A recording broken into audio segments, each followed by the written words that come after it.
What's good, YouTube? There is a mountain of confusion surrounding the World Championship qualifying points, and I want to make something very clear. The names under these three do not matter for tomorrow at the WCQ. The reason why? The next in contention still playing has 298 points, over 100 points under Jeff. And what does that mean?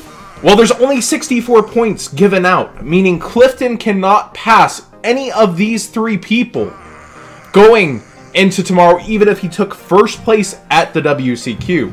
Now, Jeff Jones happens to be in the 131st slot here. And there are 4 scenarios that can happen tomorrow. One being, I think, everybody's dream scenario.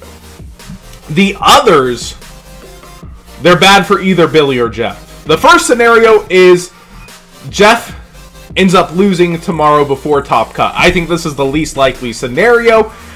He would end up not going to the WCQ, and these two spots would lock in Asala and Billy Brake.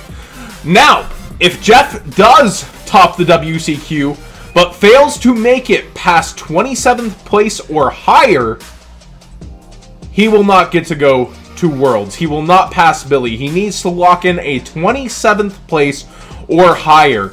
Apparently, if there is a tie in points, then Jeff, having top higher at the WCQ, will be going to Worlds, while Billy is not. That's what I've been told. I don't see an official rule on that.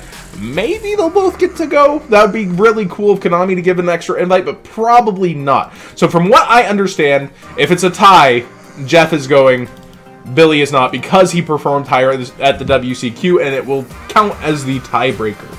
Now, that leaves those two scenarios as if Jeff managed to top 32 but placed under 27th, he's not making it. But if he placed ahead, he gets to go, and Billy does not. But only if he fizzles out before the top 4. Now, if we hit the top 4, and Jeff is in it, that means all 3 of these duelists go, because the invite will not be passing down the WCQ from points on the list.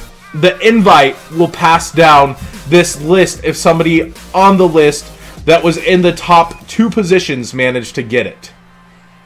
So you can see the dream scenario of Billy Brake and Jeff Jones at Worlds.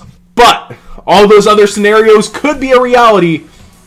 Let's stay tuned and figure out what's going to happen with those WCQ points. But those are literally the only scenarios you need worry about. Jeff will either lose before Top Cut, he will either fizzle out in Top Cut early, he will either pass Billy and fizzle out before top 4, and he will go to Worlds and Billy will not, or he makes top 4 and they both go to Worlds with Asala. There's only that one scenario where they don't make it, and I would have to be hard-pressed to think that Jeff would either fizzle out in the lower top 32, and his tiebreakers might not be that great to get the 27th or higher, or he would have to top 16 and secure it and lose in top 16 or 8. Basically, don't lose in top 16 or top 8, Jeff Jones. Make it to that top 4. Help my roommate secure his spot.